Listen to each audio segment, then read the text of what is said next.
Deep in the heart of an American forest, where tall pine trees touched the sky and morning mist floated gently over the ground, there lived a small and loving dog family.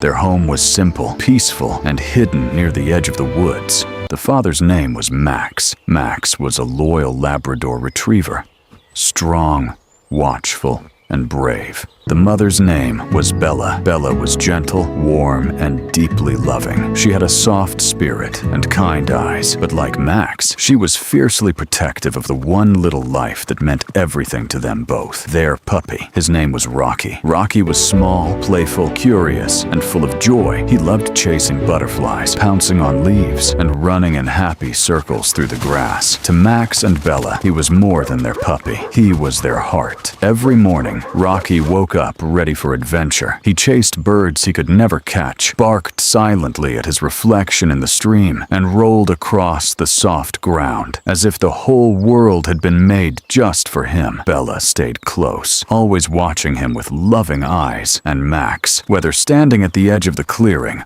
or walking the nearby trail, never stopped keeping guard. Life was peaceful, safe, warm. The little family spent their days together beneath the trees, and every evening they returned home with the quiet comfort of knowing they had one another. But in the wild, peace can change in a single moment. One bright morning, Rocky spotted a red butterfly drifting just beyond the clearing. It moved lightly through the grass, rising and falling in the golden sunlight, and Rocky, full of innocent excitement, chased after it without a second thought. At first, Bella watched him with a patient look, expecting him to circle back as he always did. But this time, Rocky kept going, farther than usual, past the flowers, past the safe edge of the clearing, and into the trees. The butterfly floated deeper along a narrow trail, and Rocky followed, too young to understand that danger often hides behind the quiet beauty of the forest. Not far away, a dark truck rolled slowly down a muddy path. Inside were illegal animal catchers. They had come into the forest looking for animals they could take, cage, and sell. Their truck was old and dirty. In the back were ropes, a net, and metal cages. When they spotted Rocky alone, they stopped. Rocky paused for just a second beneath the trees, looking up at the butterfly as it landed on a low branch. That was all the time they needed. A net flew through the air and dropped over him. The little puppy struggled in confusion and fear, but he was too small, too frightened, and too alone. Within moments, Rocky was lifted off the ground and locked inside a metal cage in the back of the truck. Then the truck disappeared deeper into the forest. Back at home, Bella soon realized Rocky was missing. At first, she searched the clearing, moving quickly through the grass and around the trees, expecting him to come bounding out from somewhere nearby. But he didn't. Her worry turned into panic. She followed his scent to the edge of the forest and found disturbed leaves, strange human footprints, and tracks in the mud. That was when Max returned. One look at Bella told him something was terribly wrong. Together,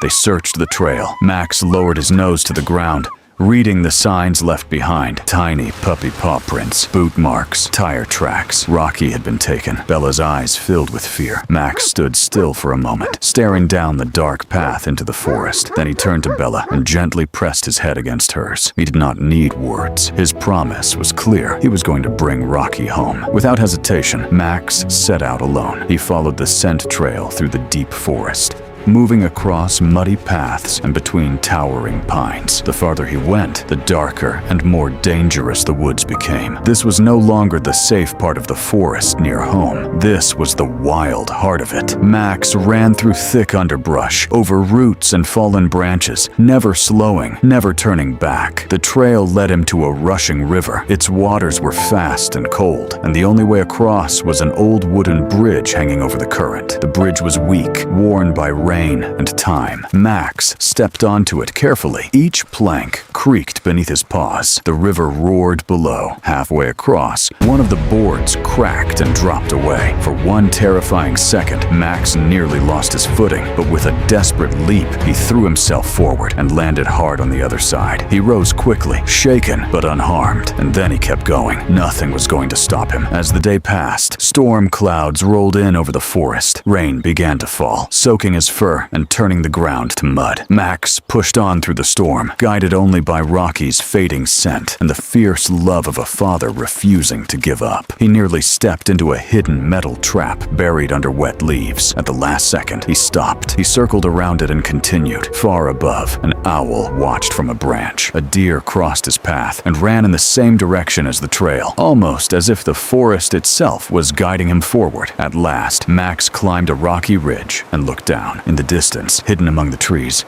he saw it. A small camp, a truck, a broken shelter, and a cage. Deep below, Rocky sat, trapped inside it. The puppy was alive, but he was scared, cold, and alone.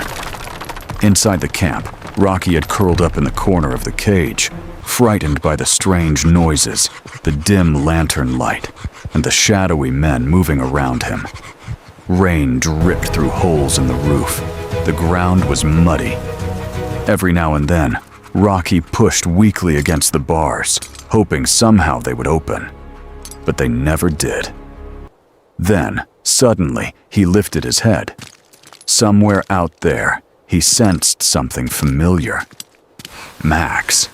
From the ridge above, Max watched the camp carefully. There were too many men to charge in without a plan. He studied their movements, the truck, the cages, the way they walked, the place where one of them had left a ring of keys beside stacked crates. He waited for the right moment, and then the forest gave him one. A squirrel darted across the broken roof and knocked a lantern off a wooden shelf. It crashed loudly. At the same time, an old horse in a nearby paddock kicked open a loose gate and bolted across the edge of the camp. Birds exploded into the sky. The catchers turned in confusion. The whole camp shifted into chaos. This was Max's chance. He charged down from the ridge with all the force and courage in his body.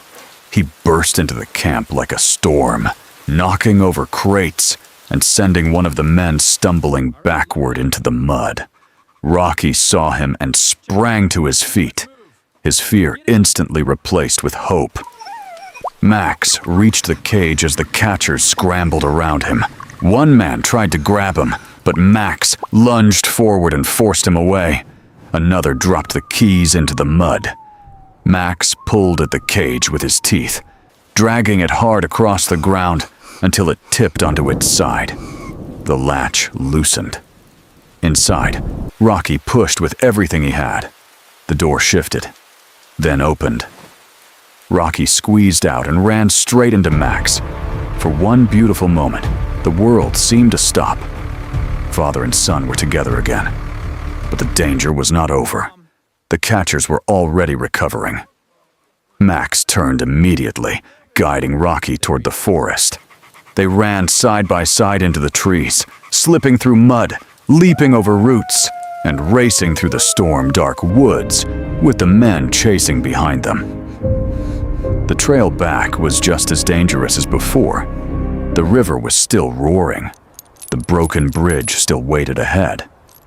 Rocky slipped near the edge of the path, but Max quickly grabbed him and pulled him back up.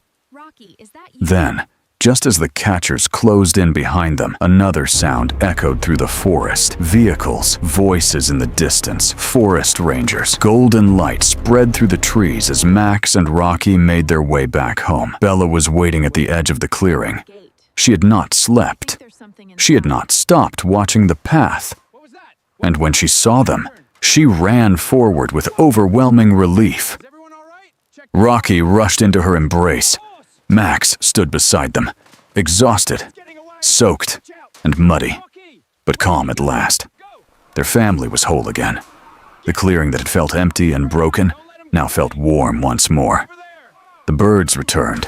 The sunlight shone across the grass, and the three Labradors rested together in the quiet safety of home. Rocky curled between his parents, no longer afraid. Bella lay close to him, her eyes soft with relief.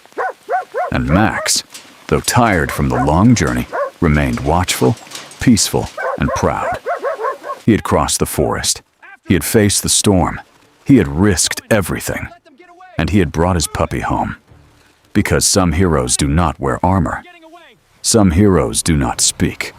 Some heroes simply follow love, one step at a time, through the darkest parts of the world. And when love leads the way, even the wildest forest cannot stand in its path.